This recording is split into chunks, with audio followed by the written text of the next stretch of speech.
খাবারের সন্ধানে ফের হাতির হামলা বাঁকুড়ার বড়জোড়া এলাকায়। মঙ্গলবার গভীর রাতে শীতলাবিট এলাকার নিরিশা গ্রামে ঢুকে পড়ে দুটি হাতি। ওই দুটি হাতির আক্রমণে ওই গ্রামে জৈনিক এক বাড়ি এবং এর পাশাপাশি বাণীপ্রসাদ চট্টোপাধ্যায় নামে একজনের দোকান লুটপাট চালায় বলে খবর পেয়ে পৌঁছায় বন দপ্তরের কর্মী আধিকারিকরা। বড়জোড়া রেঞ্জার সৈয়দ বলেছেন যে সরকারি নিয়ম অনুযায়ী ক্ষতিপূরণ দেওয়া হবে।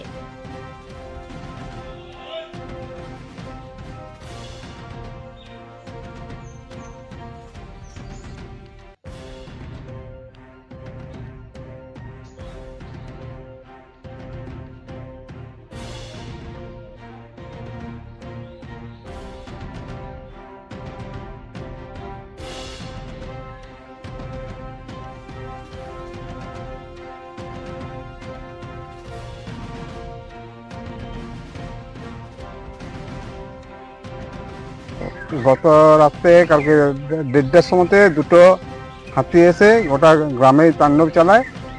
তারপরে আমার একটা ছোট গুমটি আছে, সেই গুমটিটাতে ভেঙে পড়ে সব মালপত্র নষ্ট করে দেয়। আমার আগেও একবার করেছিল, কিন্তু যে পরিমাণ খরচা সেই পরিমাণ টাকা আমরা পাইনি। তা এটা ঠিকমতো করে যেন পাওয়া যায় তার চেষ্টা করো। আচ্ছা, বন দপ্তরের পক্ষ থেকে কোনো প্রতিনিধি দল এসেছিলেন? হ্যাঁ, এসছিল, বিট অফিসার এসছিল। কি আশ্বাস দিয়েছে? ও একটা ফর্ম দিয়ে গেছে শুধু, আর ওই জমা করতে বলেছে।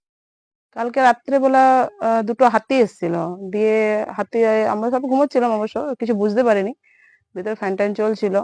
দিয়ে হাতি এসে পরে গোটা ঘর টর ভেঙে টেঙে একাকার করে দিয়েছে। ওই ওই দেয়ালের ওপাশ দিয়ে ঢুকেছে। আনুমানিক কটার সময়? মানে মোটামুটি একটা 1:30টা নাগাদ হবে। কতটা ক্ষয়ক্ষতি হয়েছে? ক্ষয়ক্ষতি কতটা হয়েছে, এই যে যতটা দেখতে পাচ্ছেন, এই যে দেয়ালটা মোটামুটি প্রাচীরটা অনেকটাই ভেঙে দিয়েছে, আর এই গাড়ি টাড়ি গুলো ভেঙে দিয়ে তেবড়া তেবড়ি কিছু করে নাই। গাড়িটা টেনে এবার ভিতরে কি হয়েছে ঠিক বলতে পারছি না। আর এই যে রান্নাঘরটা, ছোটখাটো রান্নাঘর ছিল, সেখানটা একটু চাষ পাঁচ গুলো সব টেনে টুনে নামিয়ে দিয়ে, উপরে নারকেল গাছগুলো সব টেনে নামিয়ে, আর এদিকে কাঁঠাল ছিল, কাঁঠাল মোটামুটি অনেকগুলোই কাঁঠাল ছিল, সেটা খেয়েছে। আচ্ছা, ফরেস্ট ডিপার্টমেন্টের কোনো প্রতিনিধি এসেছিলেন? ফরেস্ট ডিপার্টমেন্টের প্রতিনিধি কেউ আসেনি, তবে আমাদের গ্রামেরই একজন কাকা, উনি একটু ওইসব করেন, উনি এসেছিলেন, একটু দেখাশোনা করেছে, দিয়ে পরে একটু খবরগুলো দিয়েছে। আর বাড়িতে এখন আপাতত আমি একা, বাড়িতে কেউ নেই। কি চাইছেন? চাইছি যে ক্ষয়ক্ষতিটা হয়েছে সেটা যদি দেয়া হয় তাহলে খুব ভালো হয়।